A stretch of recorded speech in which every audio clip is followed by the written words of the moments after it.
Hey guys, the portrait here. So for this video, my intention was not actually to do like a complete drawing.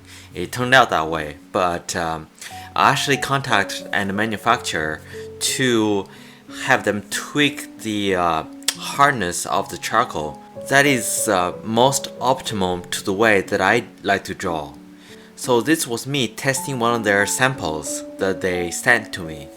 And but the drawing didn't turn out that bad, so I figured I'll just put it here on YouTube, and hopefully one day, pretty soon, I'll have them develop a charcoal pencil that has the exact correct hardness that suits my drawing style. And when that does happen, I'll give you guys a lot more information about it. Thank you very much and enjoy the rest of the video.